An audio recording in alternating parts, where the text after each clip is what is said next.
Hello, Angie Gerber here, and welcome to my podcast, Awareness. Once you know, you can't unknow. A place you can come to start thinking and shifting your thoughts to finally create the results you truly, truly desire. It'll shift your mindset and give you strategies to get out there and get it done. Let's get started. Hello, and welcome to today's podcast. Before we get going as well, I wanted to take a moment and thank you for continuing to show up and listen to the podcast. If this is your first time, welcome. And I just encourage you, if you're liking the content and material, please follow, subscribe, share. My goal is to reach millions of people with this information because it is truly life-changing. Thinking into results and everything that goes around it. It's just changed my life. I'm a product of the product, and I want to help many, many people.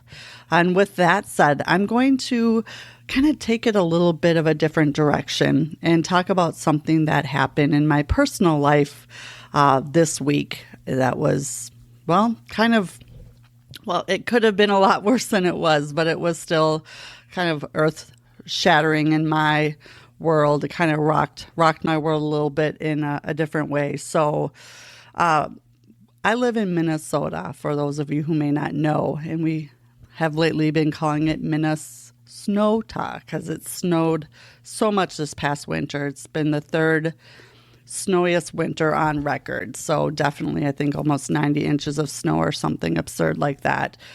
So last about a week and a half ago, we got another 8 inches. And my husband was out of town fishing in Canada. So it was just my kids and I, and we got that removed. And they looked at me because we did not have plans for spring break. They're like, can we just go to somewhere, Florida or something? And I'm like, you know what?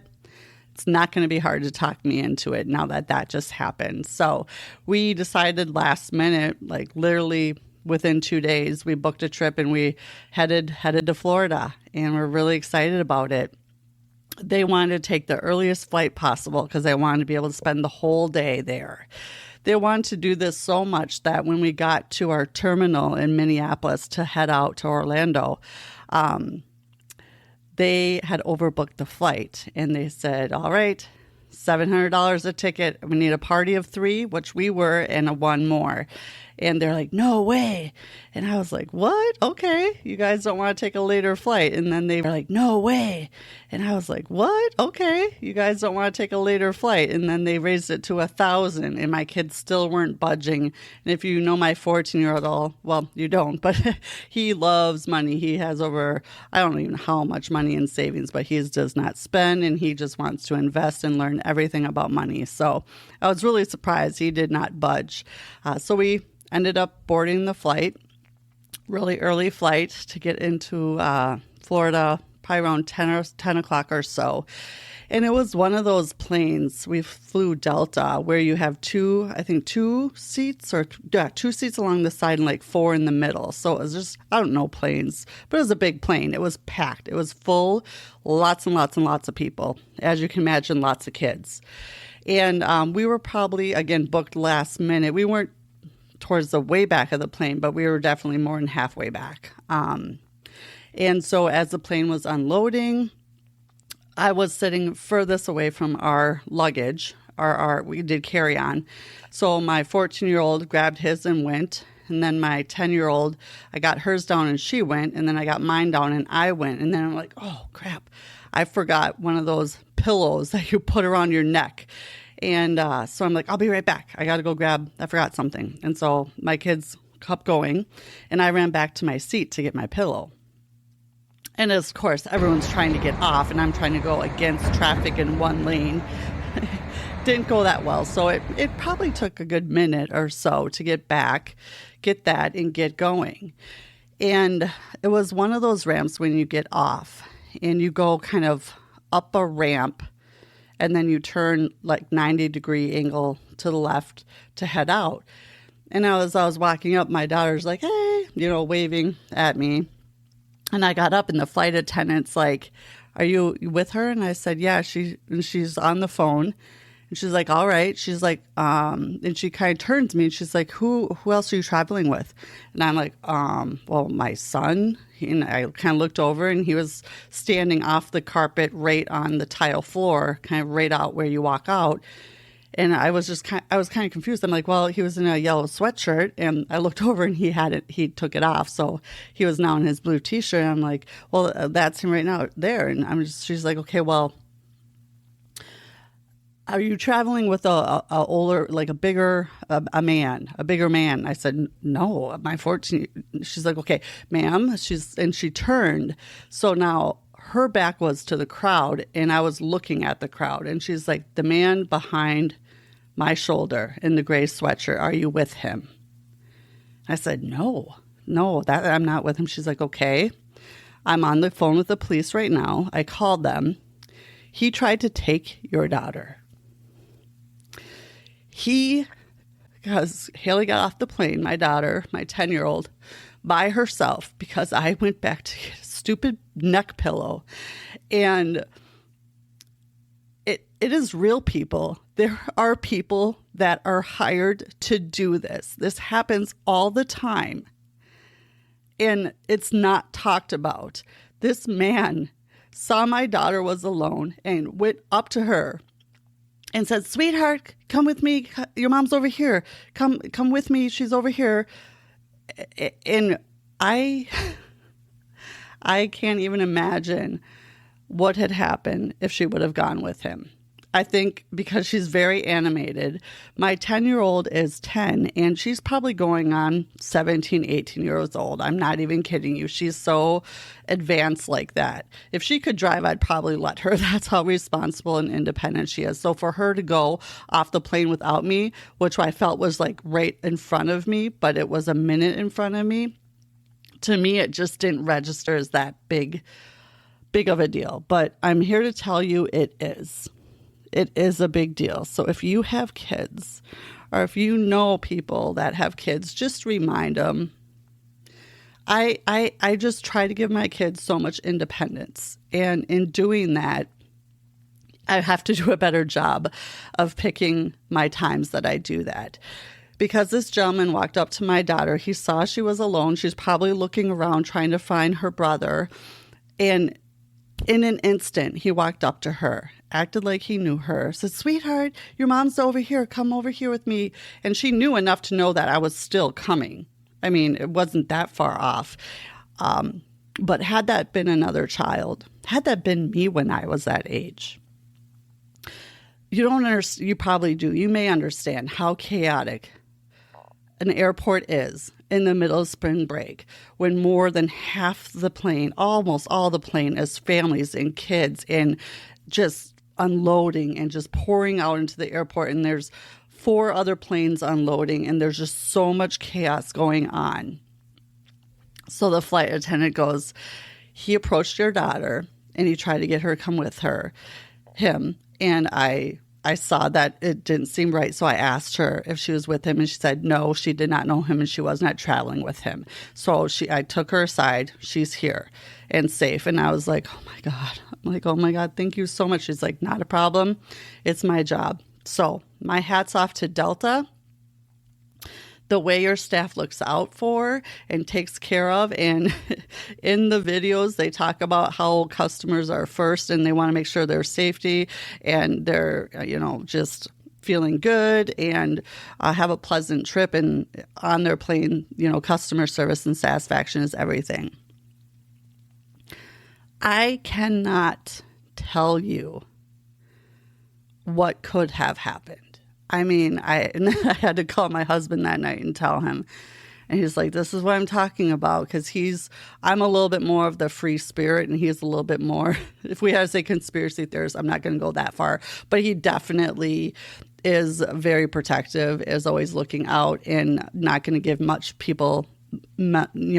people much of a benefit of doubt. And I'm the opposite. So having to make that call was just really, really difficult. And then it almost took a little bit for it to register with what happened to my daughter and Haley. So I thanked her. She was calling the police. The guy that she thought was the guy, Haley said that wasn't him. He had took off, and I was just like, all I wanted to do was get out of that airport. I mean, I just wanted to leave. So I thanked her, and I was like, where's baggage? You know, where do we go? How do we get out of here? And she's pointed, and I just took her. I took my son. I'm like, we got to get out of here. And hindsight, I don't know if I should have stayed. I mean, maybe wait for the police to show up. I don't know, but they didn't ask me to stay, and all I wanted to do is get out of there. And going through the airport, Haley is all of a sudden hitting her what could have happened. She's just emotional and crying, and I'm just like, oh, what could have happened? What could have happened? So that night, obviously, I'm waking up throughout the night just so uneasy. What if? And I know I don't want to live back there, but just looking over at my daughter, and I just seen her silhouette in the dark, the shadows of it. And it was the same, like I saw the same silhouette that I remembered like almost 11 years earlier on the ultrasound. And it's just like taking it from in the womb to almost 11 years old. And in a blink of a moment, that can all be taken away from you. And it almost was. It can happen to you. It almost happened to me. And that's why I wanted to share this today, because I was just sitting there. I'm like, okay, universe, okay, I hear you. What am I supposed to do with this now? I mean, I got you. It didn't happen. This was obviously a wake-up call for me. This was obviously, what am I supposed to do with this story now? So the first thing I thought, I was like, well, I'm going to share it here.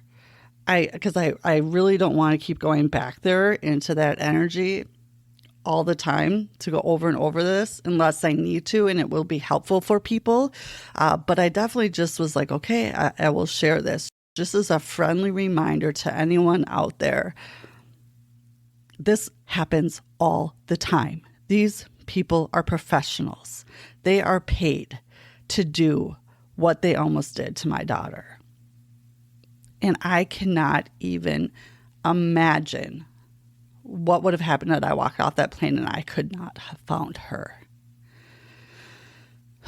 It's just, I can't, it's like a bad, like, and then I'm playing it through my head. I'm like, this is like one of those Lifetime movies or something where it's like, you're all really excited, going on a trip. Oh, forgot this, got to run back to my seat. And then you get off the plane and you're all of a sudden like, where's Haley? Haley. And then you start screaming. And then this mom's going frantically screaming in the airport and her daughter's gone.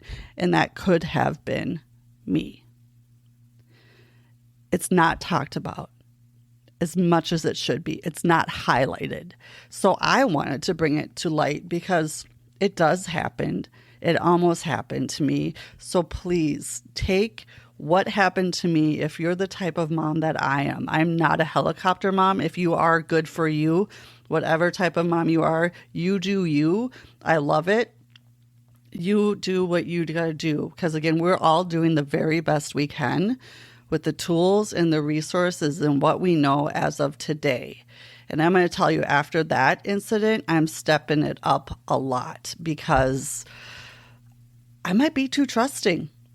And, and it's so weird because it's like, I can't even imagine I'm driving because I don't trust other drivers. It's there and it's not. But when you're so focused on excitement and what's coming and going on vacation, and you just kind of maybe lose perspective, or I don't know, maybe it's just me. I've actually been pretty hard on myself about the whole situation because and then I thought, what have I done? And I wasn't as strong and I wasn't as smart. I wasn't as, I don't know. I just wasn't how my daughter is right now. She's amazing. She's independent.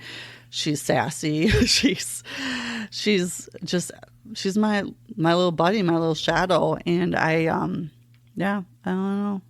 So I know I'm going on and on, but I just wanted to really bring this to light and talk about it somewhere. And I thought, what better place than to start here and at least just give a reminder out to everyone out there listening. whether you're a mom or a dad, aunt, uncle, grandparent, you have friends that travel or friends that have kids. It's not the same world that we grew up in. And I almost learned that the really, really hard way.